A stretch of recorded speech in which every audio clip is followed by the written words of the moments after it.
emergency for the first time in about... This is Jim, and Receiving this message. We are Ken Jennings and John Roderick. We speak to you from our present, which we can only assume is your distant past, the turbulent time that was the early 21st century. Fearing the great cataclysm that will surely befall our civilization, we began this monumental reference of strange and obscure human knowledge. These recordings represent our attempt to compile and preserve wonders and esoterica that would otherwise be lost. So whether you're listening from an advanced civilization or have just reinvented the technology to decrypt our transmissions, this is our legacy to you. This is our time capsule. This is the Omnibus.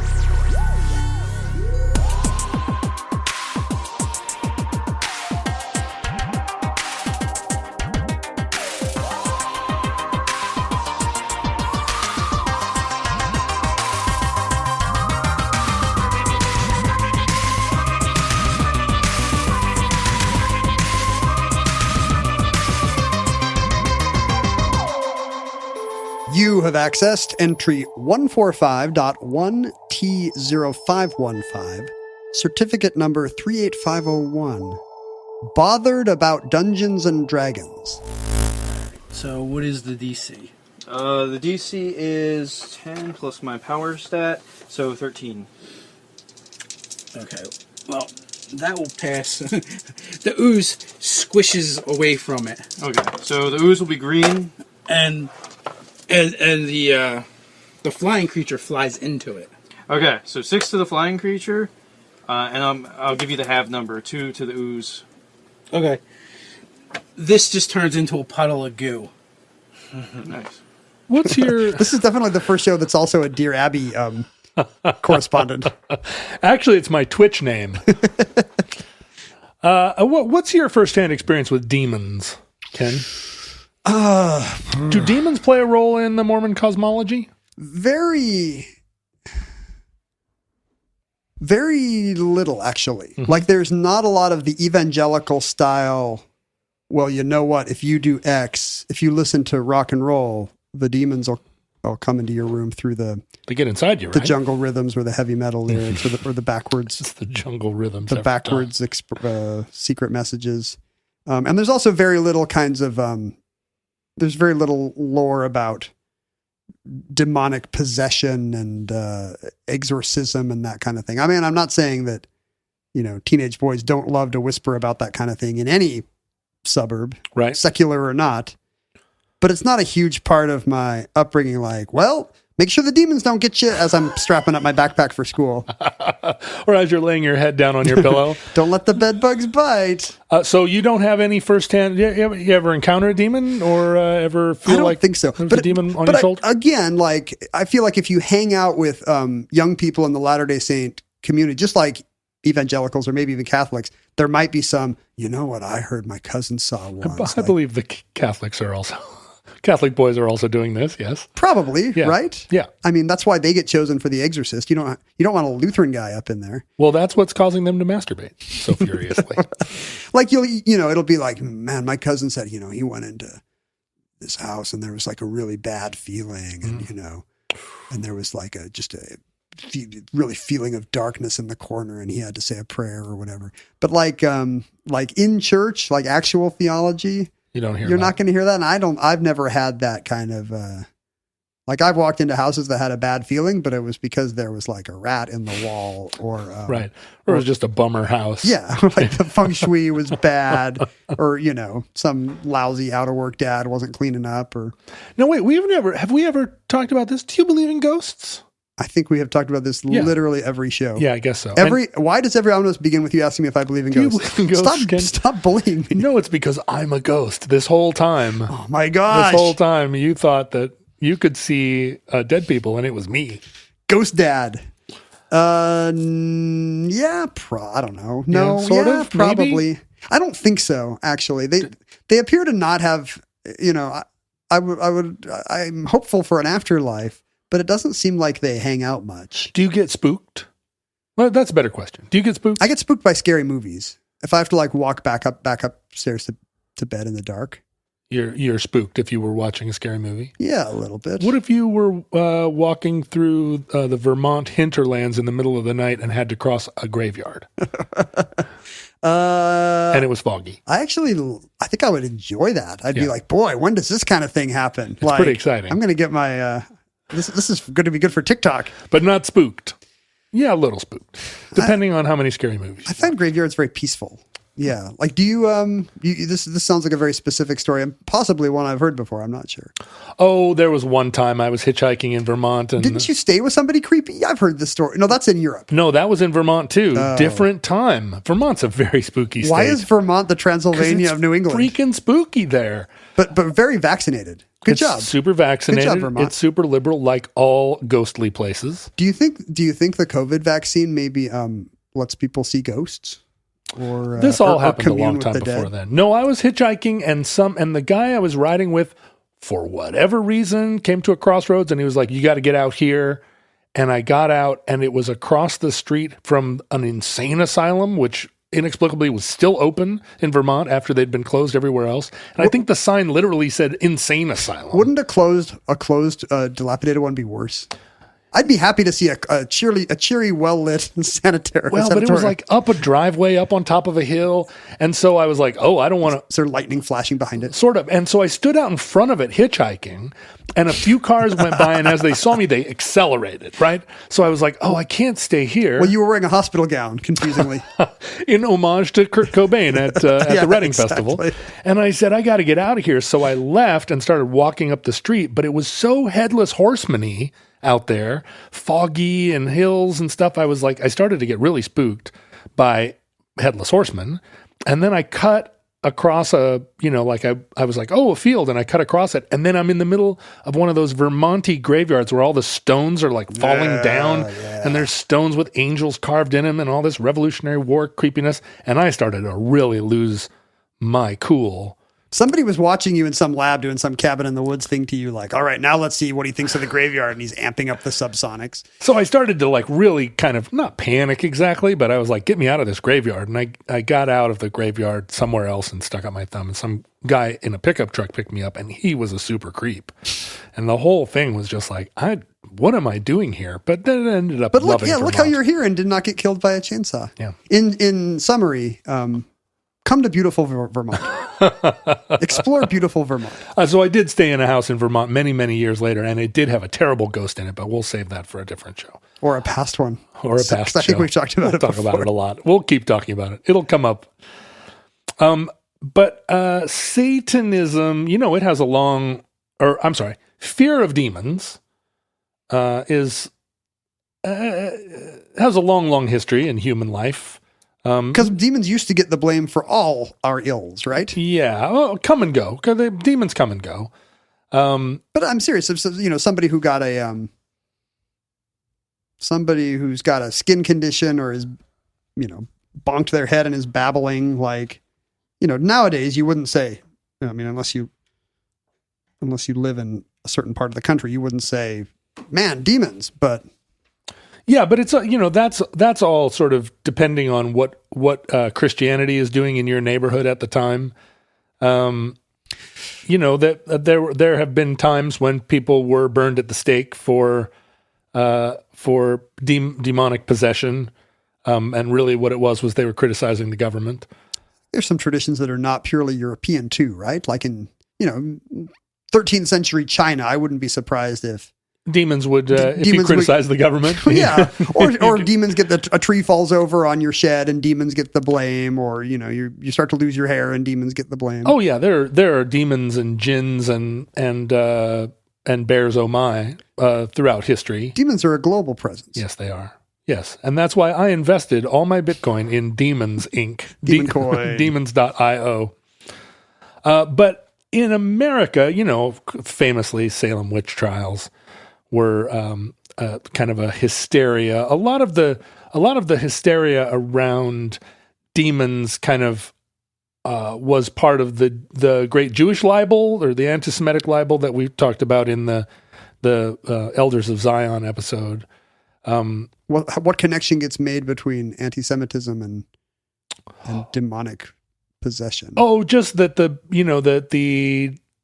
Jews were using blood, Christian blood in their rites, and that they are themselves they've got some demonic. Yeah, they're the only people in your town that might be doing some terrible magic against you. Right. If you live in 15th century Poland or something. Yeah, magic being a thing that is anti-Christian. Sure.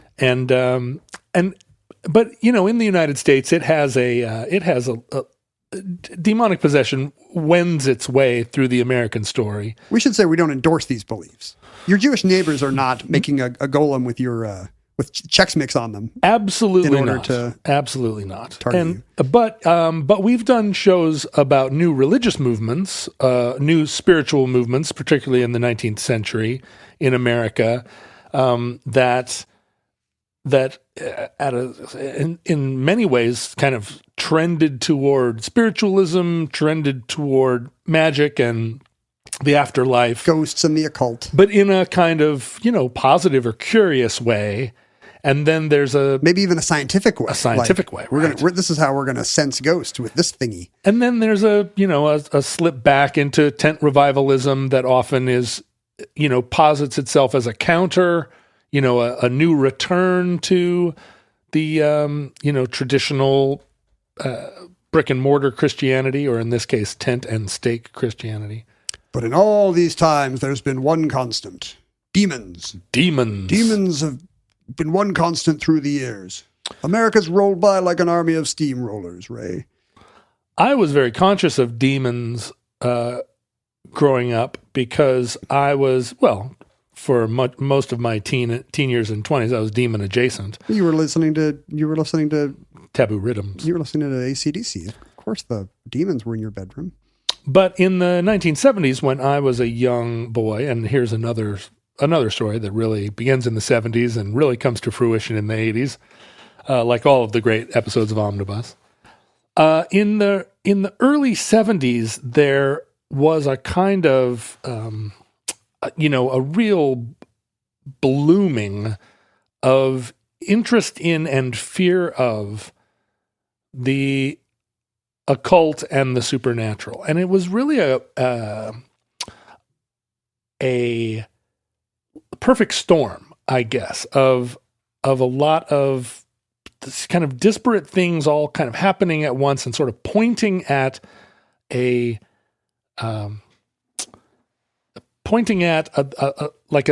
supernatural world that we did need to direct science at, but also it became a social problem, or it became a social concern.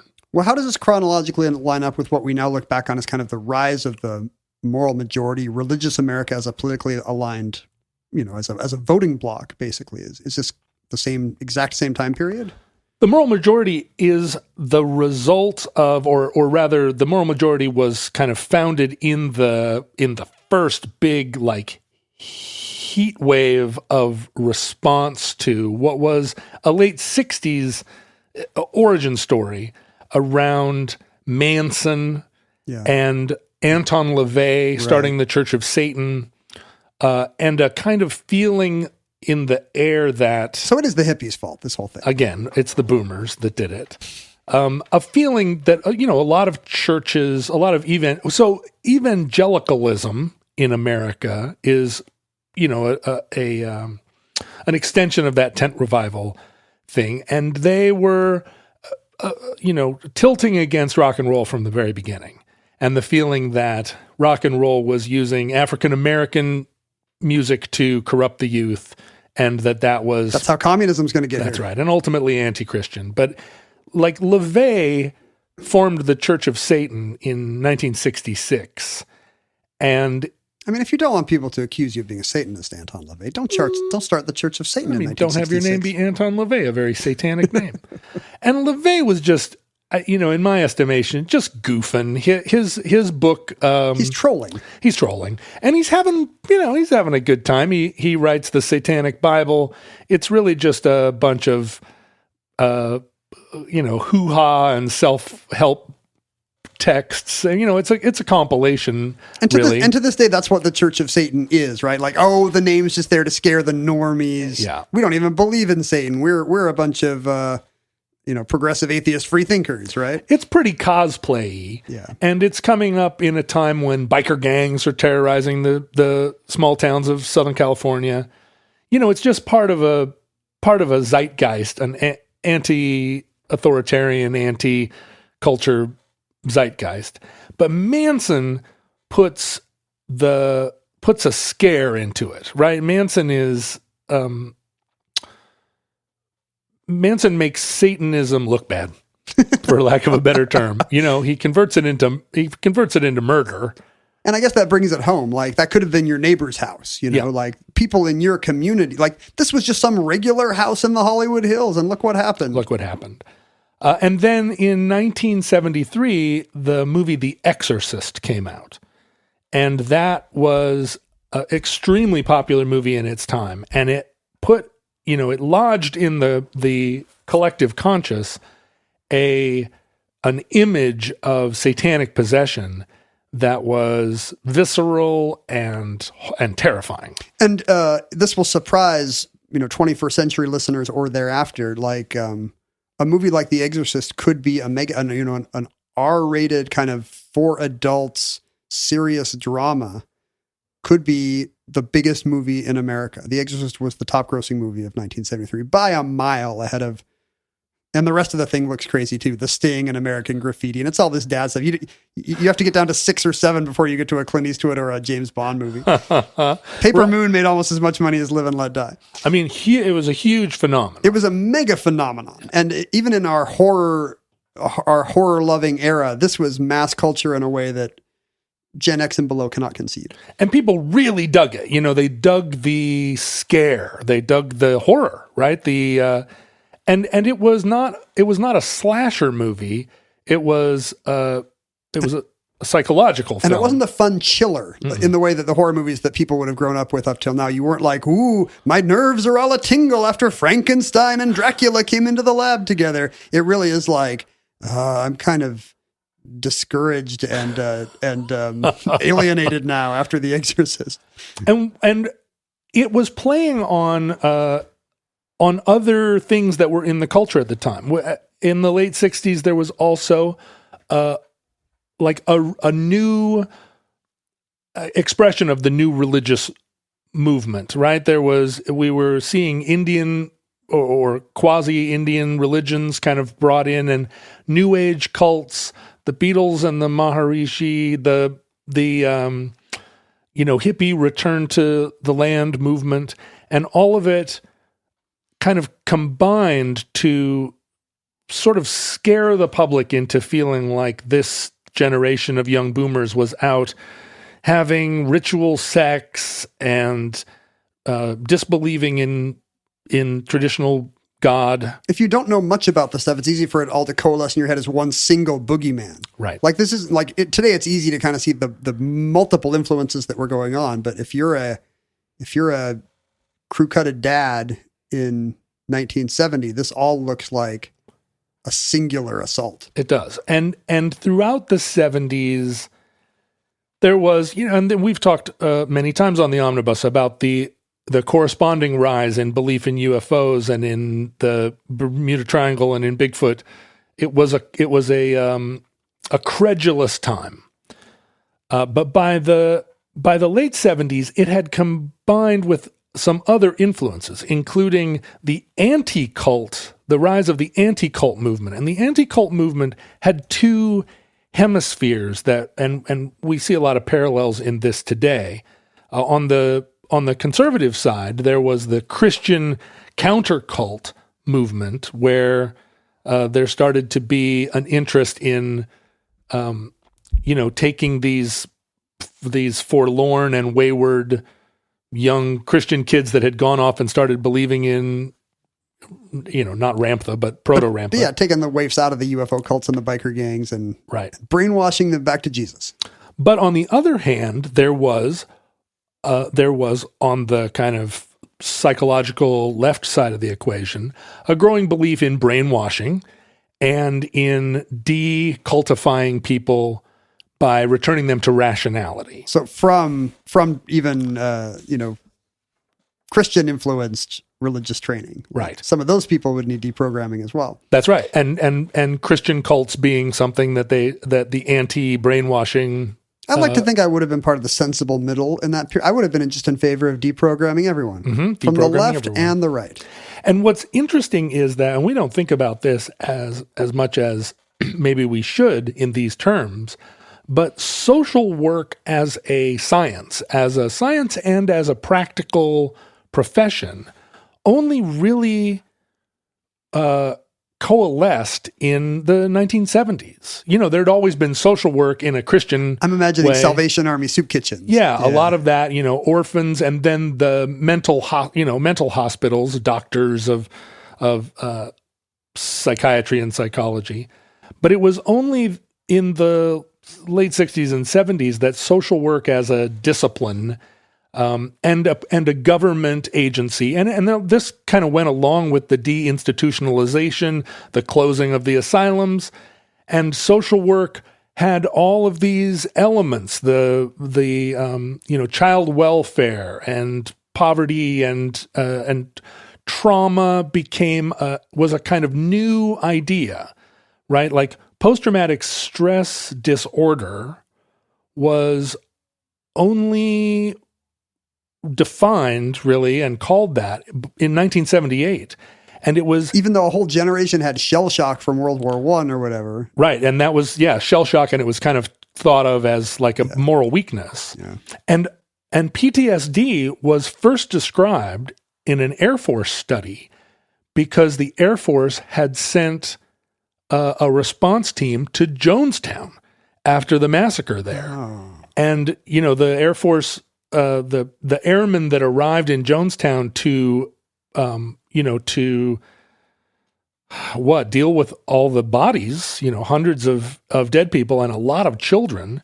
And those bodies had been sitting out in tropical air for 3 days. Yeah. So the whole experience of processing that crime scene, affected these airmen to a degree that the Air Force was like, we need to, commission a study. And post-traumatic stress disorder. This is the Air Force. They'd been seeing flying saucers for decades. Well, and they'd also had all of Vietnam. I mean, all these guys that were back from Vietnam, they'd been back for 10 years in a lot of cases. But it was like a post-Manson style cult that really moved the needle. Yeah, and I think in the 1980s and 90s even, I remember the PTSD diagnosis being gradually extended to include Vietnam vets, because for a lot of that time it was still controversial. I think I just would have assumed it was a post-Vietnam thing. That's fascinating.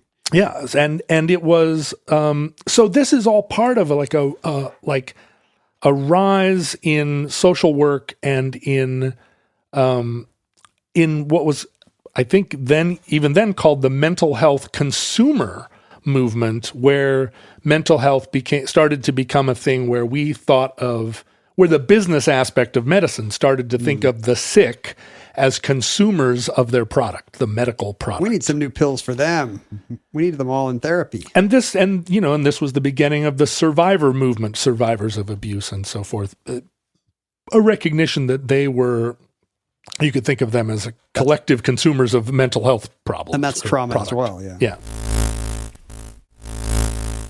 The thing about the rise of social work is that the initial desire to have child abuse even recognized as a thing. Right. And not just, he's not a very good dad, but that's their house. Right. That's their house. Exactly. And so in the 1970s, a big part of the dawn of social work as a kind of agency was to deal with child abuse survivors or children that were being abused, and just to raise the public consciousness. Educate people that this is a social ill. Yeah, this is real. Yeah.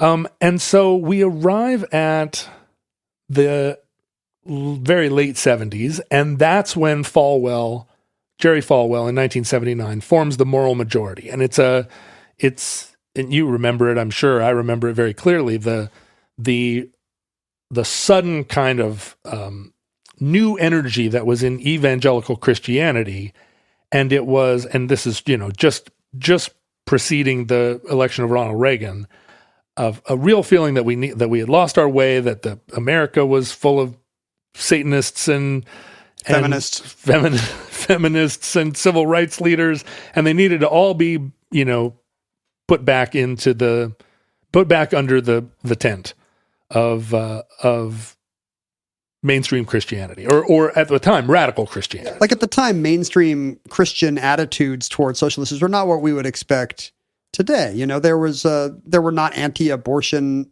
planks for a lot of Protestant organizations, and both political parties supported the ERA. I mean, it was really like Falwell and his generation kind of creating a movement saying, we're going to redefine American Christianity to be this, and it's a certain kind of social policy. Yeah, it was an era of real mellowing in mainstream Christianity. There was a lot more kumbaya. The Catholic Church had Vatican II a dozen years before, and were liberalizing. And so, this was Jerry had it up to here. He had with folk songs around the campfire. And another element, in addition to global communism, was that the late 60s and mid 70s were also mid to late 70s were also a period where there were suddenly very visible serial killers who were taunting the press. There was the Zodiac Killer, there was Bundy, there was Gacy. This is all post-Manson kind of escalation and imitation, right? Yeah, Son of Sam, and then in Washington, the Green River Killer. Well, actually, a lot of these are in Washington. We're hitting above our weight. And the if you think about the Son of Sam panic in New York in the late 70s, just the sense that there was some killer that was, like waiting for you when you came home at night. And it was an epical summer-defining thing. Every day it would be like, hey, what's the latest headline in the Post? Right. That's kind of the only thing that's going on in the biggest city in the world. Yeah, pretty exciting, right? Well, let's go back a little bit to the late 60s during this heady and exciting time. In this period, there was also a rise in the popularity, and believe me, in the late 60s, it was not yet mainstream at all. It was a very gradual and very fringe rise, kind of like the rise of wife swapping, but this was board gaming. Oh, even worse. And traditionally, like war gaming, as a hobby, was about moving armies around, right? You were Napoleon, and here came the British, or here came the Russians. We've reminisced about these kind of bookshelf games for bookish types who would have 27-day long reenactments of the Somme or whatever it is. Yeah, Risk. I mean, you're playing these global kind of games. But it was really the first time people would insert their head into a game, in a way that wouldn't happen if you were playing a buddy chess by mail or something. And in a pre-video game era, it was hard for people to imagine that you would just kind of insert your consciousness into a gaming world for weeks on end. And the interesting transition that happened in the late 60s was the rise of the very first war games where they were actually role playing, where you weren't moving armies around, that you could actually personify yourself in the game as a single character and enter into a campaign and have a personality. Except I've been playing Monopoly that way for years. Yeah, right. Oh boy, that's my hotel. You're like, I'm a shoe. I'm Mr. How did a shoe get ahead in this town and buy a hotel? I don't know. I've always been a shoe in my heart. I'm a big thimble. Give me your money. But so let's talk about a man that we've discussed on the show before a little bit, and this comes up over and over, and I think partly it comes up in the omnibus because it has a lot of contemporary analogs, and I think you and I both are kind of fascinated by it, and it's still, this history is still alive. I mean, it's all this is happening within my lifetime, and I think when futurelings look back at this era, late 20th century, early 21st century, they're going to think of it as the role-playing, it'll be the furries that come to dominate. You were born in the 70s? Did you know Gary Gygax? And that's who we're talking about. Gary Gygax, who was a Chicago-born gamer, fascinating gamer guy. And Gygax is a very interesting product of his time.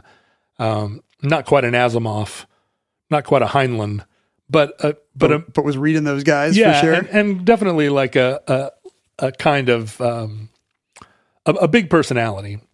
Gygax was a gamer, and he started Gen Con, the original kind of like board game conference, and the granddaddy or grandmommy of all the subsequent cons, Comic-Con and Dragon Con. He creates con culture pretty much. He does. And it's for what? It's for college kids and greatest generation dads who like playing war games, battleship games. Yeah, war gaming and so forth. And everybody gets together in the Midwest. Now it's in Indianapolis, but it was just some roadside ramada somewhere. Yeah, it was in Wisconsin. It was it was in Wisconsin for a long time. And Gygax actually moved to Wisconsin to a town called Lake Geneva, where he lived the rest of his life, except for, he went to Hollywood at one point to make for his big break, but he moved back to Lake Geneva. It's kind of like he wanted to see Marlon Wayans make the Dungeons and Dragons movie, and who among us wouldn't? Yeah, it's a little bit like Dave Chappelle living in Yellow Waterfall, Ohio, or wherever it is he lives. How's that going for him? I think it keeps him from getting get paint thrown on him in the streets. So Gygax starts Gen Con, and he's working with a couple of other people. He's kind of very influenced by Tolkien, who's also a counterculture and creating this world of demons and supernatural characters. Mythology's big, right? It's all kind of in this coalescing storm. And Gygax creates a role playing game, and initially, the basic form of it is a boxed little game like you would buy like Monopoly, called Dungeons and Dragons. And it gradually, Dungeons and Dragons is popular within this small subculture, but only selling, a couple thousand D&D boxes. He's probably boxing them up in his garage and putting them in the mail, or selling 100 at Gen Con every year. He for sure is, but it's it's popular within this world, and partly it's part of this new first person gamer game. It's just like these military campaigns, except wouldn't it be fun if you could fight the orcs you read about in The Hobbit instead of Nazis or Confederates? Right. And then in 1977, and 77 is a big year for this. Star Wars too. It's Star Wars, and it's the introduction of advanced Dungeons and Dragons. Dungeons and Dragons needed to get advanced for it to catch on. And advanced D&D was something that they expected, you'd start with basic D&D, and which was more of a lighthearted, fun thing. And then advanced D&D, they came out with these books that we've described before. A lot of structure, a lot of rules. That's the fun of it. Yeah, it's the complexity. Super rule based, super complex, and then you would evolve. As a game player, you would go to advanced D&D, and again, it was selling to this target audience of about 3,000 people. Super. I guess. How would you describe it? Yeah, it was for the tactical side of the gaming community, less than the let's sit down and play Dungeons and Dragons for a couple of hours. I remember my parents discovering it right around 79 or 80. Is that the moment when the burbs caught wind of advanced Dungeons and Dragons? It is. And we'll see that in a second. Now, sorry, I jumped ahead. No, that's all right. That you're exactly. You have given me my entree. Yeah. There's another thing that's happening at the same time in the culture, which kind of plays into this story too. In 1977, Clive Barker wrote the book Theater Games about improvisational theater as a kind of fun new way of theaterizing. And improv theaters has been has a long history, right, all the way back to medieval times. And it in the 50s and 60s was very popular in Chicago and in Toronto as a kind of, the second Del city. Close and second city. And all of that fed into the popularity of Saturday Night Live, which often felt completely improvised. And by 77, Saturday Night Live was again, enormously popular. And theater games became a sort of seminal work, followed in 79 by Keith Johnson's invention of theater sports. And so the fact that it's Clive Barker means this is where kind of a geek gamer horror audience first discovers the tools of improv comedy, God help us. Right. Leading to the destruction of civilization. This will be this is the moment. But this is what this becomes the flavor of D&D gaming then. Yeah. Right. There's a new energy around improvising. Not a campaign so much as it is like it's also like now it's a social thing and it's a skit. Yeah, and it's cosplaying without the cause. Yeah. My parents were not dressing as wizards. Are you sure? Didn't you go to bed at a certain time? We were never allowed to go down into that chained basement. Yeah. What was your bedtime? It was 9:00. And when did they go to bed? When are mommy and daddy getting their special robes? 2:30 in the morning.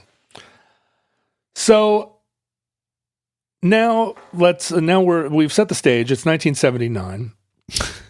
At this rate, this may be the longest omnibus yet. I guess we did start in medieval times, so we're doing good. Yeah, we started with like Jesus and the lepers. So. We're going to start accelerating now. In 1979, a Michigan State student by the name of James Dallas Egbert III. I feel his pain. James Egbert was kind of socially struggling. He was doing drugs, and this is something that people probably don't remember, but about computer science majors that they struggle socially and do drugs. They did a lot of drugs. And in 1979, 16-year-olds were all on drugs. I don't think that's true now. Right. Now they're all on games. Now you're just shocked when you watch the Goonies and they say like, you're like, wait, these are kids. They can't say that. Yeah. Bad News Bears. I mean, they were having sex and drinking beer. They were saying the N-word probably. I don't know. But so James Dallas Egbert having a hard time in college, and he was going to summer school at Michigan State. And at a certain point, he wrote a suicide note that he'd had it and it was all over. And when and if they found his body, he wanted it to be set on fire, put in a canoe and set on fire and sent down the river Styx or whatever. I don't remember what the suicide note said. But he did have some kind of grandiose, possibly mythological suicide note? It was just a regular suicide note. Okay. And the cops investigating the disappearance, because, he was gone for a couple of days, but then pretty soon he was gone for a week, and it became a thing that the cops kind of needed to direct more attention to. And there was a kind of cryptic poster board in his dorm room that had some stick pins in it that they felt like maybe was a significant clue. Why are the police trying to solve a suicide? Well, it's a disappearance. Oh, this is before the body's found. Yeah, and this this is a situation where, it could be Satan, it could be a lot of things. They probably didn't start with Satan. They didn't start with Satan, but it quickly kind of... The evidence pointed to the fact that that James Egbert did play role-playing games, although was not, there was no account of him being obsessed with it or losing his head. And he also liked the steam tunnels that were under Michigan State University. So, steam tunnels being anybody would like the steam tunnels under Michigan State University. I mean, if that makes you a Satanist, then I guess, John, I'm a Satanist. And he did imply in his suicide note that he would be found in the steam tunnels. Now, James Egbert was depressed and was tripping out, and he did take a bunch of Quaaludes and go down into the steam tunnels, hoping to overdose and die, and then have his body found in the steam tunnels, and this would be his 16-year-old glorious end. But again, I don't hear Satan anywhere in this dissociative he was story. He was just a kid that had access to Quaaludes that wanted to die in a steam tunnel. Pretty common. But he woke up from the Quaaludes. He didn't die. He didn't take enough Quaaludes. Oh, that's why we're having such a merry take on this story. I was kind of wondering. He's still alive, and he's with us here today. James, say hi to the folks. He's not, unfortunately, because spoiler alerts. But he's embarrassed, and he goes and stays with a friend, and says, don't tell anybody that I'm here. His parents feel like the cops are doing a bad job of investigating the disappearance of their son, and they hire a detective by the name of William Deere.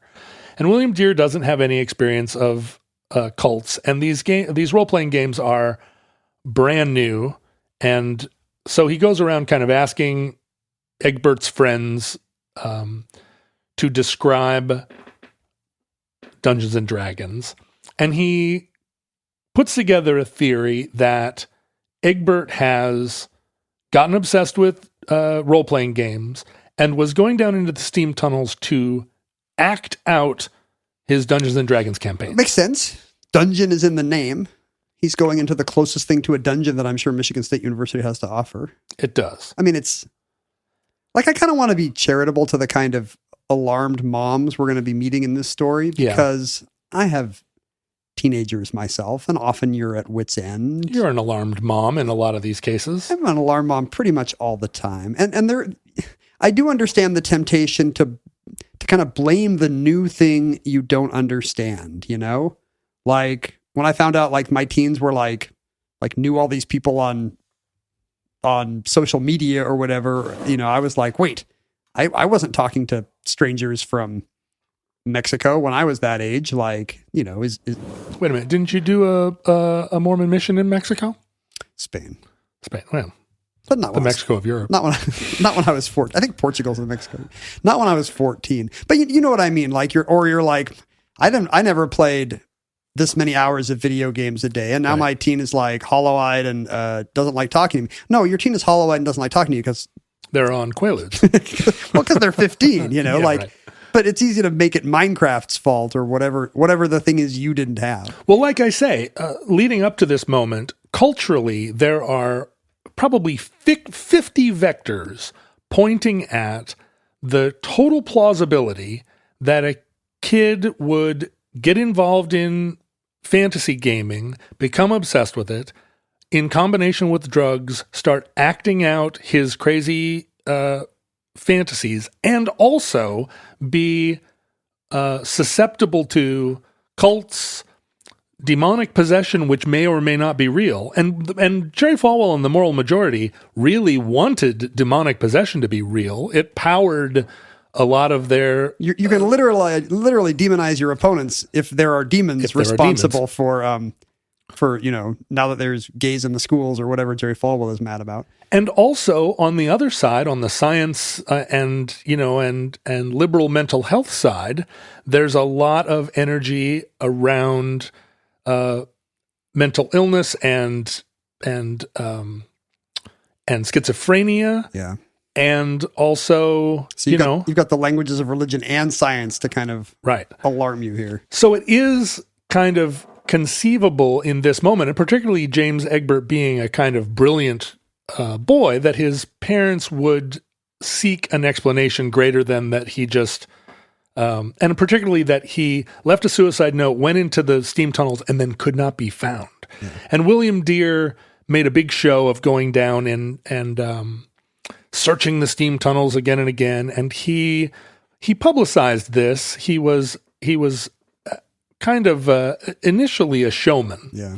Now, again, a spoiler alert. It turns out that after many years of investigation into the role that Dungeons and Dragons and role-playing games played in the role that role-playing played, the role that role-playing played Delhi.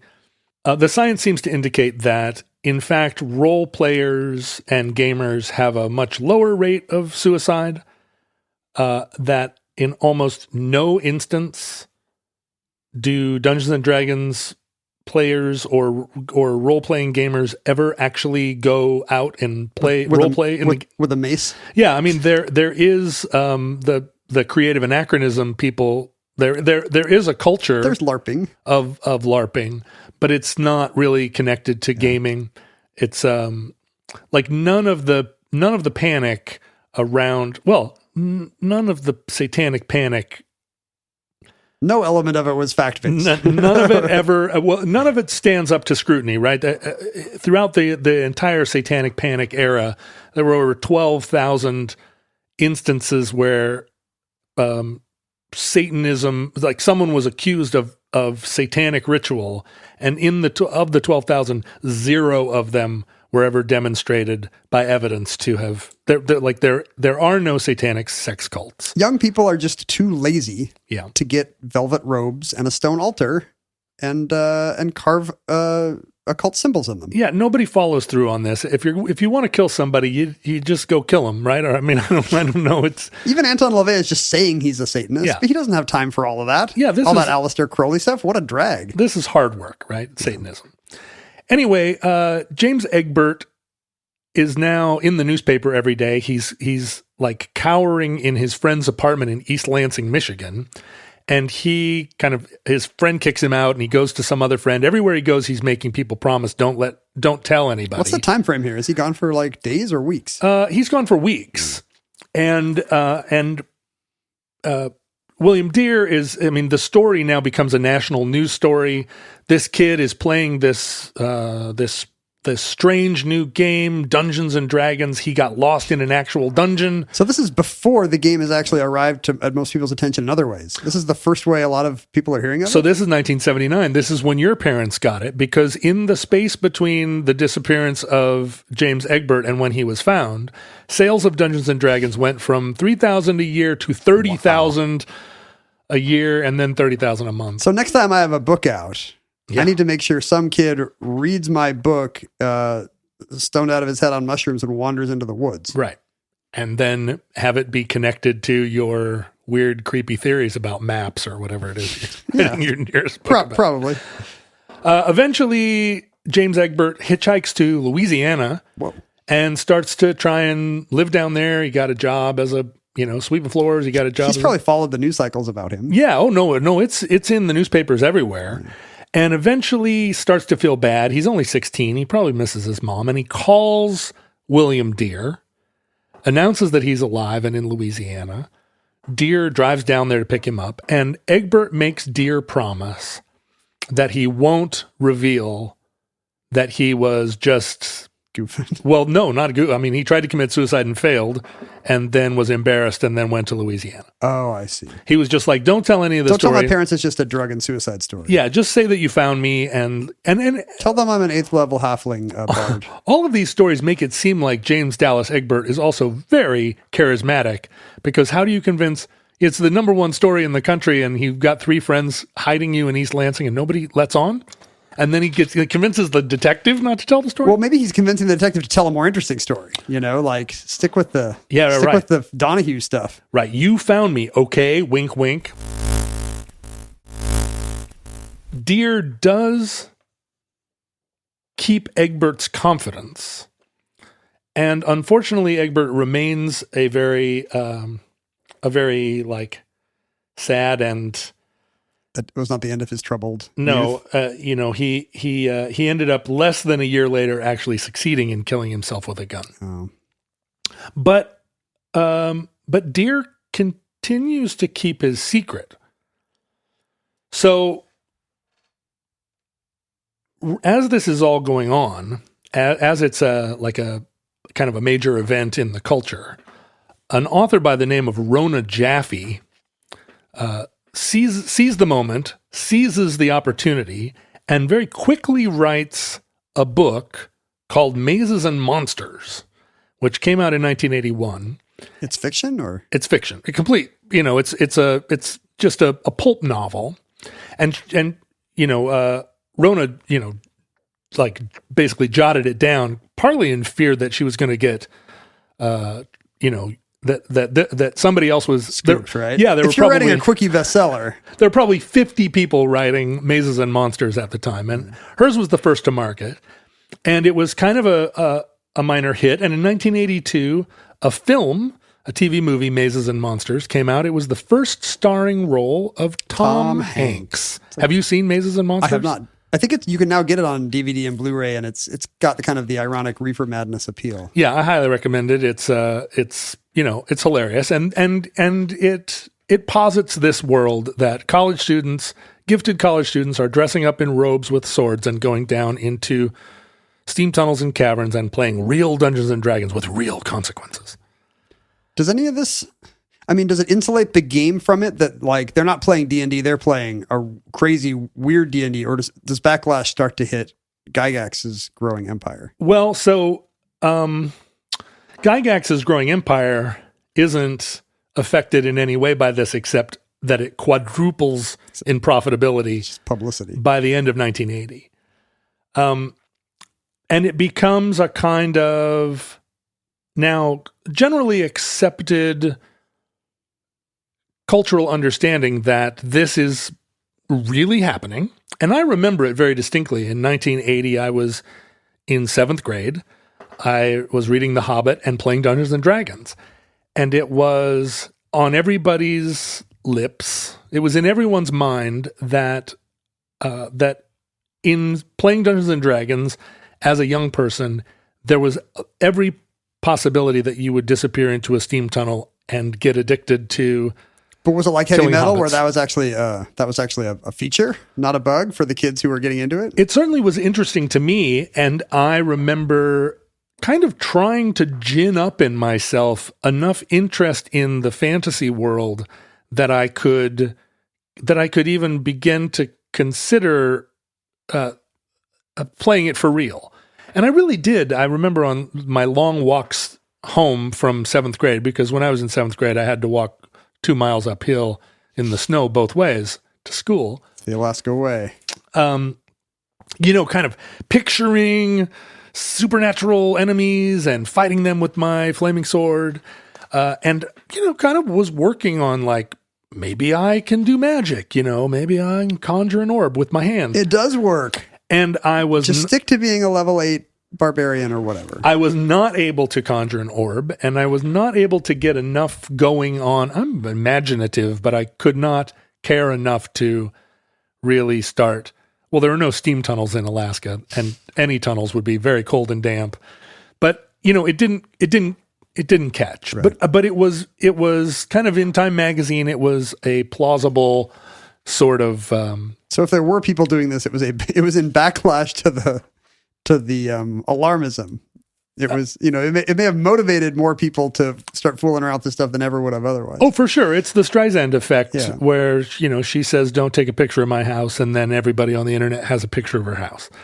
The fear around Dungeons and Dragons started to become kind of feverish.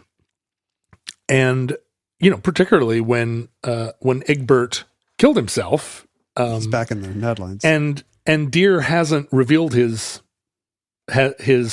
secret that he promised Egbert he wouldn't tell. But in 84, Deere feels like his responsibility to keep the secret has gone to the grave with Egbert, and he writes a book called The Dungeon Master, where he kind of comes correct on the whole issue and says that in fact Egbert was just a depressed kid. There doesn't seem to be any evidence for this, the truth of this world that he was partly responsible for creating, that Deere was responsible for creating, and tries to debunk it.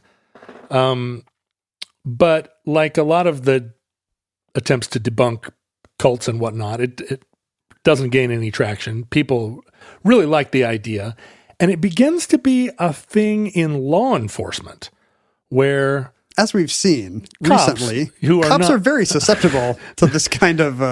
The least culpable and most science-based arm of the world. I just saw a mimeograph thing in my church foyer.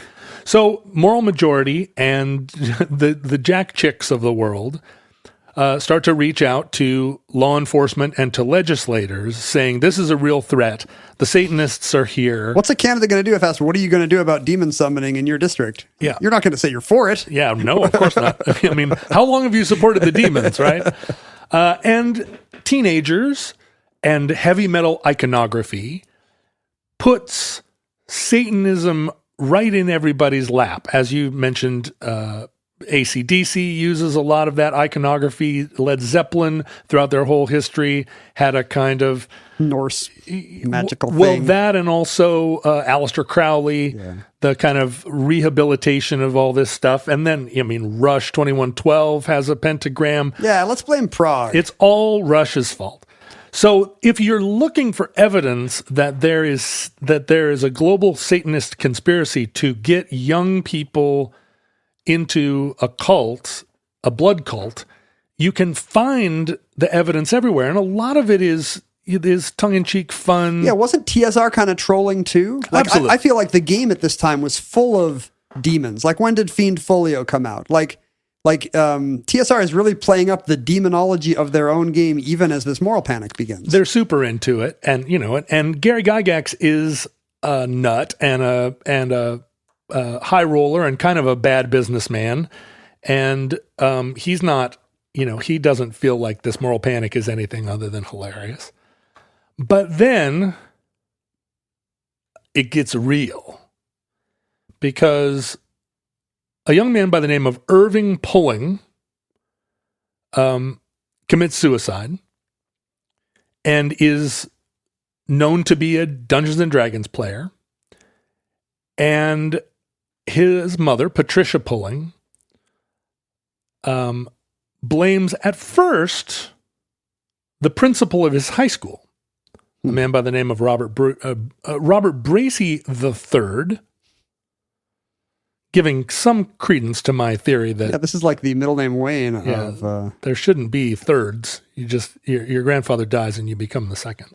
If you get your wish, you're going to have a different co-host. She sued the principal and claimed that the principal had put a D&D curse on Irving. Whoa! The principal. So it's not just the principal, but the principal had introduced had Satanic Majesties requesting. Yeah, introduced Irving to Dungeons and Dragons. Do you think that was true? Was he a hip principal who was like telling the kids about the cool gaming stuff? Almost certainly, right? He Robert Bracey was just your groovy guy who was like, you know what, awkward kids, why don't you meet me in the lunchroom? And here's something you don't know. I mean, I'm also the level 12 cleric Grimgar. Exactly.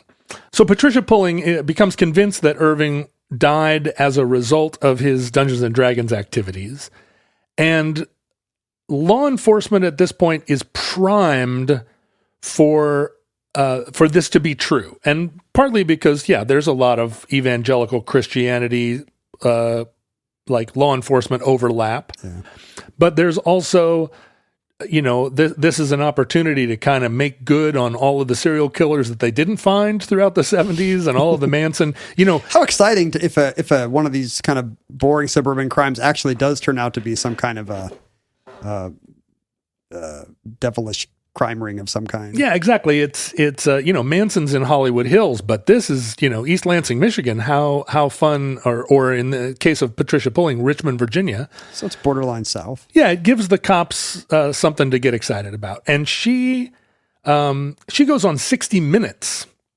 and Ed Bradley. Come on, Ed Bradley. I expect better of early 80s 60 Minutes. Yeah, you would, right? But this is, it's part of the kind of Bigfoot UFO fallout. Like any of this seems possible, and the media really does. People don't forget when you jump on the thing that turns out to be bogus. Yeah. Like all the people writing today about Havana syndrome are never going to be held accountable for the dumb things they thought. Like you just want to jump on in case it does turn out to be the next big fear. You want to scare people first. As someone who used to believe in the media as the not the Fourth Estate, but I used to believe in Ed Bradley in particular. For sure, 60 Minutes. But a lot of the criticism of media, of sensationalist media in the 80s and 90s, a lot of that criticism holds water. This was a ratings boom, and it really made Patricia Pulling into a national media star. Mm. And she ends up getting her private investigator's license and writes a book called The Devil's Web: Who is Stalking Your Children for Satan? I mean, I would like to know who is stalking my children for Satan. I'd buy the book just to find out, even if it turns out to be the answer to be no one. So she ends up becoming a law enforcement resource. And this becomes a very profitable side gig for a whole lot of kind of kooks who advertise themselves as Satan experts, Dungeons and Dragons experts, and they make all kinds of videos and do training sessions with law enforcement to recognize when it's a spray painted star and when it's a spray painted pentagram. Mm. And so Patricia Pulling forms an advocacy group, a political action committee, and I think she might have chosen the acronym first, BADD, BADD, and then filled in the words, bothered about Dungeons and Dragons. Considering that her son is dead, I feel like she should be more than bothered. Yeah, bothered seems a little bit tame, right? It does seem like she's a little bit irritated about Dungeons and Dragons. She could have called it Dad, disgusted about Dungeons and Dragons. I assume this postdates the idea of parental advocacy groups like MAD, Mothers Against Drunk Driving. That's 1980. Right. So she's following in the footsteps of these other kinds of PTA-friendly organizations, which gives her some legitimacy. Yeah, it could have been SAD, sick about Dungeons and Dragons. That seems better. Was there a SAD later? Students Against Drunk Drivers, right. Yeah. She could have gotten in on the ground floor of that.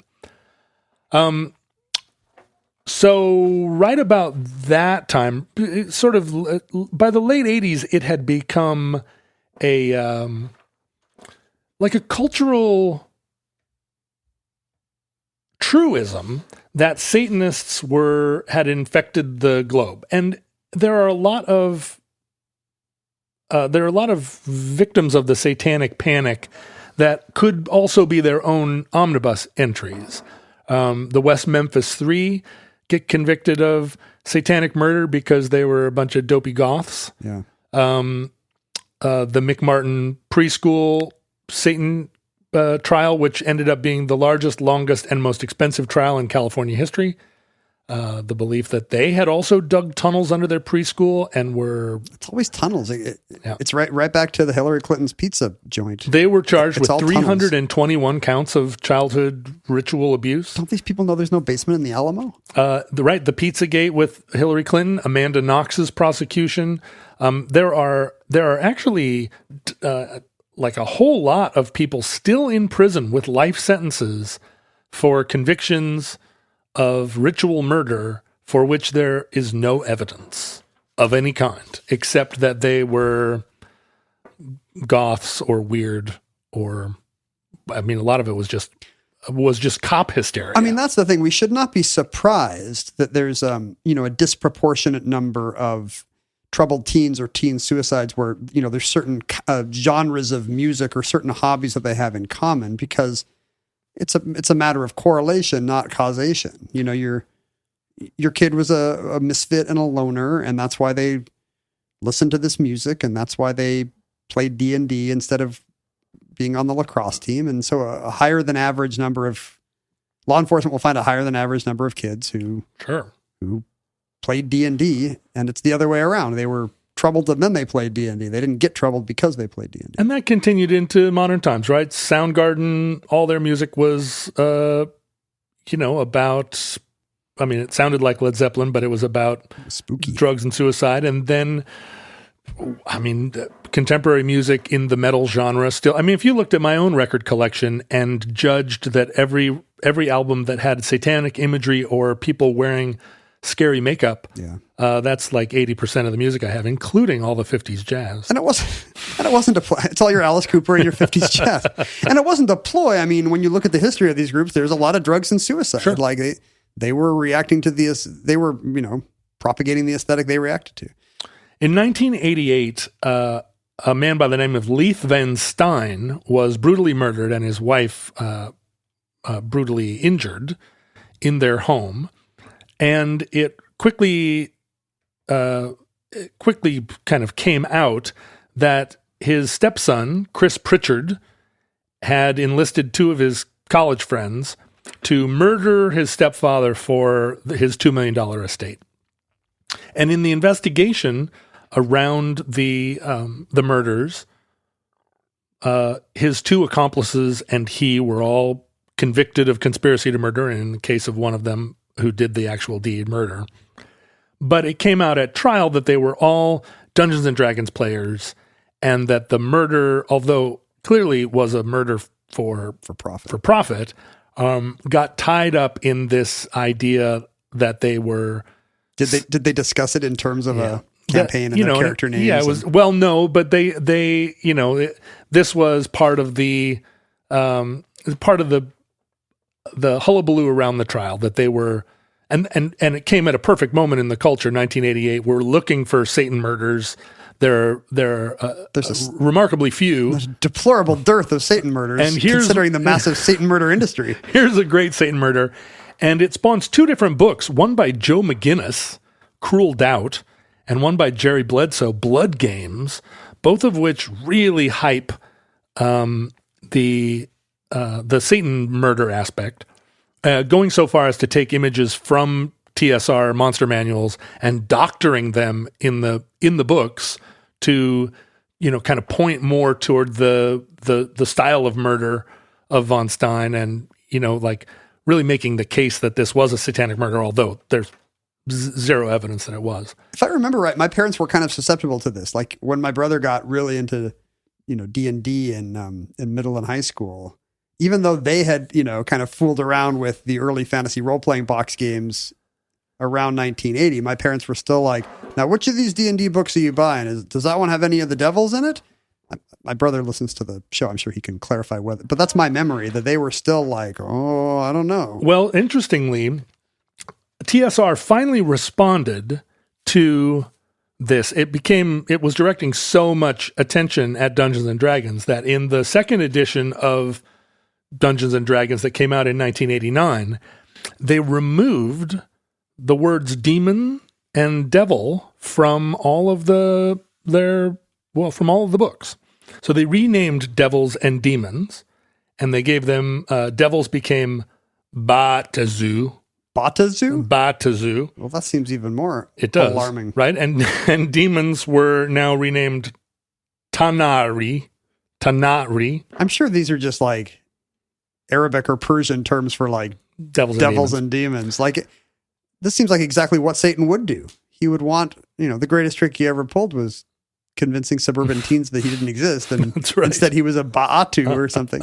But TSR was I think that there's a kind of story about at the time TSR had a single receptionist, a woman who spent a lot of the 80s answering the phone and explaining to panicked reporters who were on deadline that there was no satanic ritual abuse in Dungeons and Dragons. Is there ever immediate pushback? Like, does the tide ever turn? Only much later.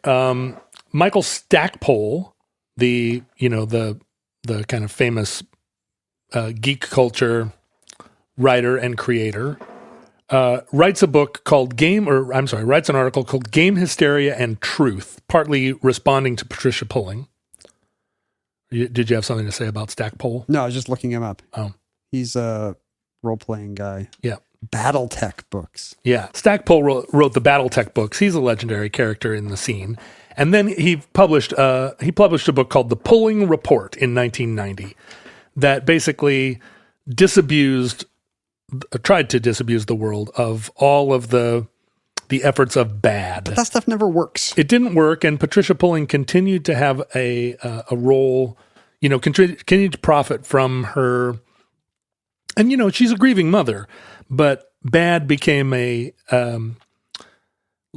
profitable enterprise in advising police departments and ministers about what to do to combat your local Dungeons and Dragons Satanists. And that lasted until she died of cancer in 1997. It was not until, the Satanic Panic lasted all through the 90s and into the 2000s. You think about Amanda Knox, and continues to this day in the form of the conspiracy theories about the Democrats eating babies and all the QAnon stuff. They've got their secret satanic rings, and now it's powered by kind of a alternate media and social media technology, which really turns out is much more efficient than, mimeographed pamphlets on a church billboard. Like, we're at the point where the 25% of America who believes in this stuff can now find each other and form a voting bloc. And what's interesting is that only now, and by that I mean just in the last year or two, is the media, the thinking class, reviewing the satanic panics of the 80s and 90s as a way of trying to understand. There are all these retrospective articles now that are, kind of looking back at this as a cultural phenomenon and kind of acknowledging, the media never acknowledges its own complicity, but acknowledging the complicity of earlier media, right? Vox is outing 60 Minutes and BuzzFeed or Wired. Take that, Phil Donahue. That's right. And it's now again kind of there's finally a recognition that after 1992, there was like the panic, the moral panic all started to focus on video games, and there was not a single sort of Dungeons and Dragons related Satan case. They went underground. Right. That's the greatest trick that Satan ever pulled. Well, I'm kind of wondering if it's going to be, if you look at the ritual hysteria around Halloween trick-or-treat poisoning, for example, right, you'll find that the only documented cases are people who were aware of the cases that were inspired by the actual fake hysteria. I guess I think we're lucky that there were no actual D&D killings that were brought about by people who were convinced that D&D killing was a thing. Yeah, trouble teens who are like, oh, I guess we're supposed to murder old man Johnson now. It's very interesting, especially in terms of gaming, that there's a lot of pushback about whether or not violent video games and violent films, create an atmosphere or the conditions where violence and mass violence is acceptable. And there's a tremendous pushback to that notion. Right. And I think that's because there is some research suggesting in many cases it's like a healthy outlet for these feelings that kids are going to have anyway. Right? Yeah, and that's the argument the juggalos use too. But also, like a lot of the research that goes into it, it's impossible to determine. When two teenagers shoot up their high school, I just want a double blind test where I take 100 kids from the same suburb and I make 50 of them play advanced D&D 6 hours a day. And then you see how many of them end up doing ritual murders. In the 90s, Wizards of the Coast, again, a Seattle company, bought TSR. And by the third edition, they started to put demons and devils back in it. Satan had a long con here. He did. There've been a couple further editions with a lot of real doubling down on Satans and demons. There's just if we survived the 80s, if we survived Oprah, we can survive anything. The Wizards of the Coast started putting some heavy, adults only demon themes into into D&D. We're creating a new satanic panic by recording this show. Well, what's interesting is that currently there is a lot of controversy around Dungeons and Dragons from within the gaming community, not because of the demonology, which now is a huge part of the literature around the game. Devils and demons have sexing each other and murdering.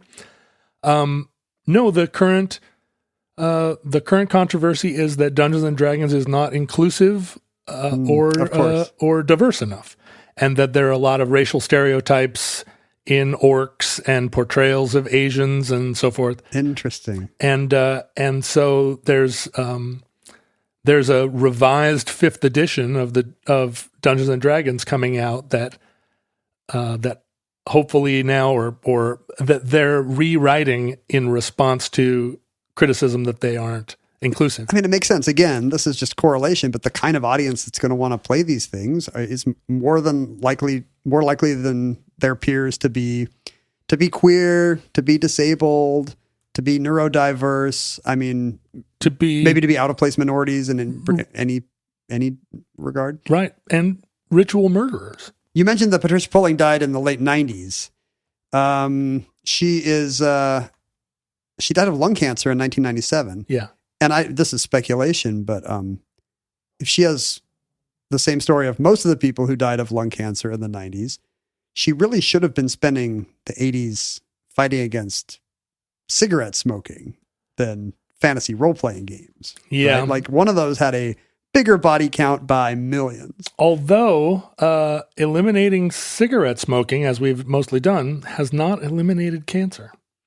It led to vaping. That's the real problem. And that concludes Bothered About Dungeons and Dragons. Entry 145.1T0515, certificate number 38501 in the omnibus. Futurelings, before social media was used to overthrow the American government, it was just like kind of a fun place to chill. In that era, we were at Omnibus Project. In my case, at Ken Jennings. You can find at John Roderick around somewhere, mostly Patreon. Sure, look for me there. Back in the day.